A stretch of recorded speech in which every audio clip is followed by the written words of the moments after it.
Na přípravu medového těsta budeme potřebovat mouku hladkou, popřípadě mouku žitnou, která by měla obsahovat 5 až 10 % celkového množství, cukr krupici, med, perníkové koření, vodu, džem, kulér, který si připravíme z 1/6 vody a z 1/6 cukru, kyselinu citronovou, jedlou sodu a celá vejce. Do nádoby odolné vysokým teplotám dáme cukr krupici, vodu a uvaříme cukerný rozvar. Cukerný rozvar vaříme na teplotu 112,5 stupně Celsia. Když používáme kyselinu chlorovodíkovou, v našem případě používáme kyselinu citronovou, takže vaříme rozvar na 115 stupňů Celsia. Cukerný rozvar mícháme pouze do té doby, než se začne vařit, pak už vařečkou nemícháme, aby jsme zbytečně nezanášeli krystalky na stěny a nevyvářeli z vařečky nečistoty. Danou teplotu cukerného rozvaru měříme teploměrem. Pokud máme nalepené krystalky na stěnách, vezmeme štětec s vodou a krystalky omyjeme.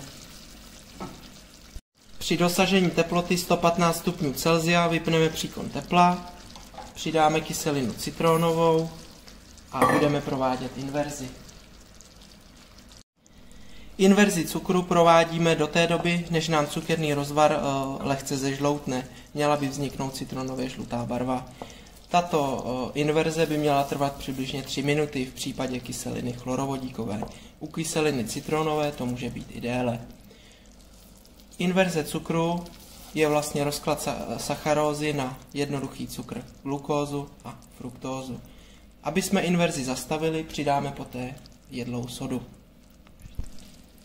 Tak, po dosažení citronové barvy přidáme jedlou sodu a inverzi zastavíme. Promícháme.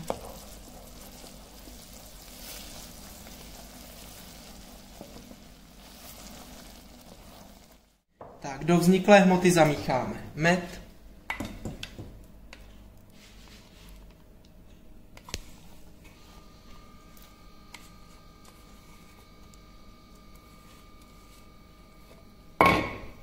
džem,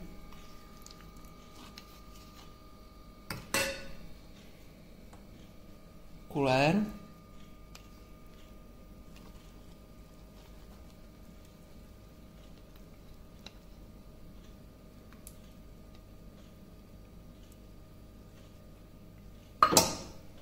a vše promícháme. Do schladlé směsi zamícháme vajíčka,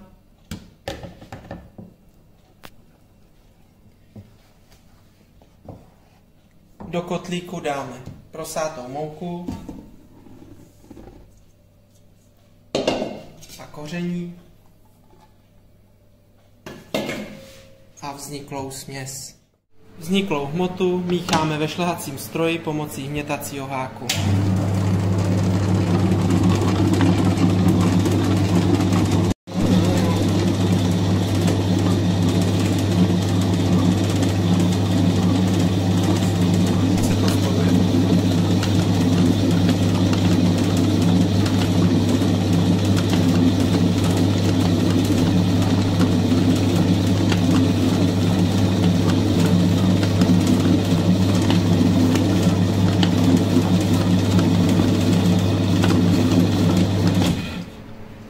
Setřeme stěny a hmotu domícháme.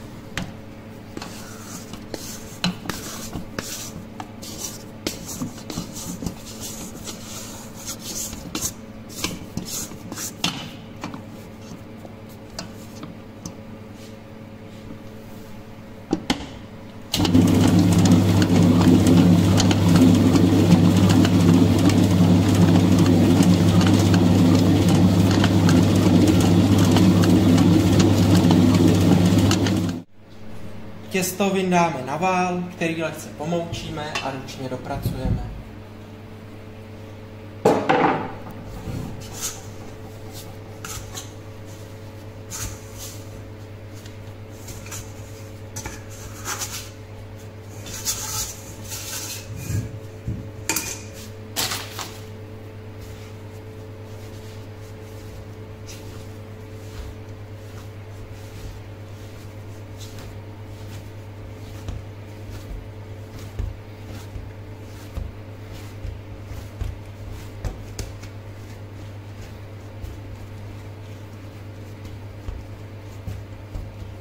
Takto vzniklé těsto uložíme do lednice, buď to zabalené ve folii, anebo ve vhodných nádobách, kde bude na další zpracování čekat 2 až 5 dní.